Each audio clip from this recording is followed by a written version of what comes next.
Today I want to start a new series over the summer where I take characters from the Bible and I look at the character traits and attributes they have so that we can model our lives after them.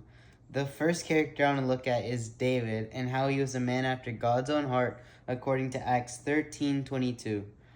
After removing Saul, he made David their king. God testified concerning him, I have found David, son of Jesse, a man after my own heart. He will do everything I want him to do.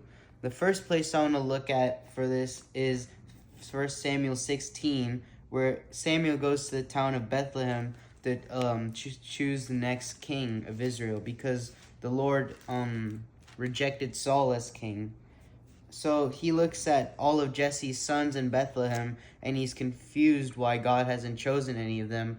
But then the Lord gives his answer to Samuel in verse 7, and it says, But the Lord said to Samuel, Do not consider his appearance or his height, for I have rejected him. The Lord does not look at the things people look at. People look at the outward appearance, but the Lord looks at the heart. And so this verse shows that David probably had a heart that was pleasing to God, and that was one of the reasons that he was chosen to be the next king of Israel. And so it continues in verse 12. So he sent for him and had him brought in. He was glowing with health and had a fine appearance and handsome features. Then the Lord said, Rise and anoint him, this is the one. So Samuel took the horn of oil and anointed him in the presence of his brothers. And from that day on, the Spirit of the Lord came powerfully upon David. Samuel then went to Ramah. The next place I want to look at about David being a man after God's own heart is how he was trusting God for his battles and always relied on him for help. And for that, I'll look at the next chapter, which is 1 Samuel 17, which is the story of David and Goliath. And here, Goliath is a champion from the Philistine army, and all of Israel's scared of him because he's really tall and strong, and it gives more descriptions about all his armor and his height and stuff. And everybody's terrified, and even Saul. But David trusts in God, and he relies on him for support. So the Lord commends him on that, and he goes out to fight Goliath eventually.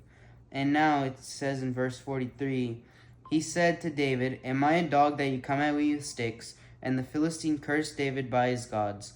Come here, he said, and I'll give your flesh to the birds and the wild animals. David said to the Philistine, You come against me with sword and spear and javelin, but I come against you in the name of the Lord Almighty, the God of the armies of Israel, whom you have defied. This day the Lord will deliver you into my hands, and I'll strike you down and cut off your head. This very day I will give the carcasses of the Philistine army to the birds and the wild animals, and the whole world will know that there is a God in Israel. This verse further shows that David trusted in God even when nobody else in Israel did. The third place I want to look at this is in 1 Samuel 24, where David's running from Saul because Saul became jealous of David's popularity, and then eventually he believed the rumors that David was going to be the next king and started hunting him down to kill him. In 1 Samuel chapter 24, David goes into a cave and finds Saul there with his other men. His other men, though, unlike him, are waiting for David to kill Saul and for him to be crowned king eventually. But David here on verse 5, it says, Afterward, David was conscience-stricken for having cut off a corner of his robe. He then said to his men, The Lord forbid that I should do such a thing to my master, the Lord's anointed, or lay my hand on him, for he is the anointed of the Lord. This verse shows that David had a heart of mercy towards the person that was chasing him down, and he was going to kill him. But unlike his other men and even his own cousins who were with him, who wanted to kill Saul, he said he became an example by not killing him and becoming merciful. Another example of mercy that David shows is in 2 Samuel chapter 9 with David and one of Saul's grandsons, whose name is Mephibosheth. In 2 Samuel chapter 9, David asks one of his officials or servants if there's any people of the household of Saul that he could show kindness to. Back then, if any king or royal person found like people who were of the past lineage of the other kings, they would try to kill them because they were fearful that they might overthrow them or make the people rebel against them. But David here, he's asking if there's any people that can show kindness to them. So this also shows something, that he's merciful towards Saul, even though he tried to kill him, even though of that. And if you look at verse 7, he sees Mephibosheth, and he tells him what he wants to do for him. In verse 7, "Don't be afraid," David said to him, "for I will surely show you kindness for the sake of your father Jonathan. I will restore to you all the land that belonged to your grandfather Saul, and you will always eat at my table." Mephibosheth bowed down and said, "What is your servant that you should notice a dead dog like me?" Verse 9, "Then the king summoned Ziba, Saul's steward, and said to him, I have given your master's grandson everything that belonged to Saul and his family." This shows that even though David was being hunted down by Mephibosheth's grandfather, David didn't look at that, but looked at Mephibosheth and gave him mercy and allowed him to eat at his table till his death. And this is just two more examples of him being merciful to his enemies when he didn't need to.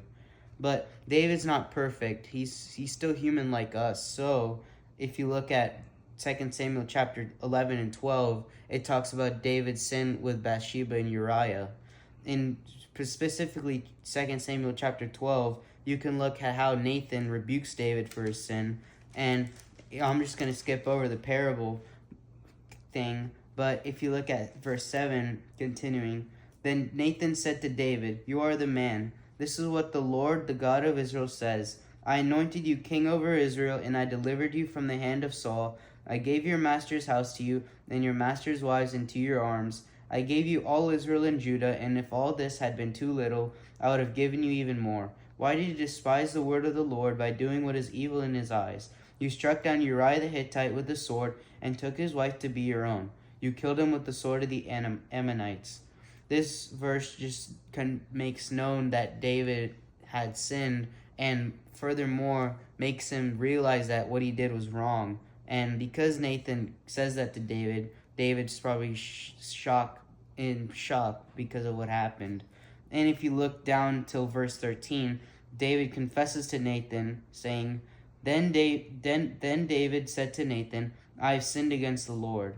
If you look at kings in the later parts of the kingdoms of Israel and Judah, they won't react like this. Like, for example, take Elijah and Ahab and Jezebel. When Ahab and Jezebel were confronted by Elijah for doing things wrong, they immediately wanted to kill him. But here, David realizes that he'd sinned, and he has a heart of repentance towards God, and he wanted to be reconciled and make amends with the Lord.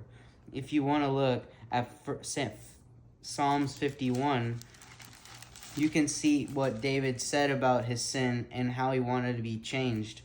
In Psalm 51, verse 1, "Have mercy on me, O God, according to your unfailing love, according to your great compassion, blot out my transgressions, wash away all my iniquity, and cleanse me from my sin. For I know my transgressions, and my sin is always before me. Against you only have I sinned, and done what is evil in your sight. So you are right in your verdict, and justified when you judge." This verse shows that David had a heart of repentance, and he accepted his mistakes and whenever he fell short, and that he always wanted to make amends to be better. Ultimately, and in conclusion, David was a man after God's own heart because he had a heart that was pleasing to the Lord. He was merciful and always looked at what could be done, and he was always a man of kindness, and he had a heart of repentance and wanted to change things.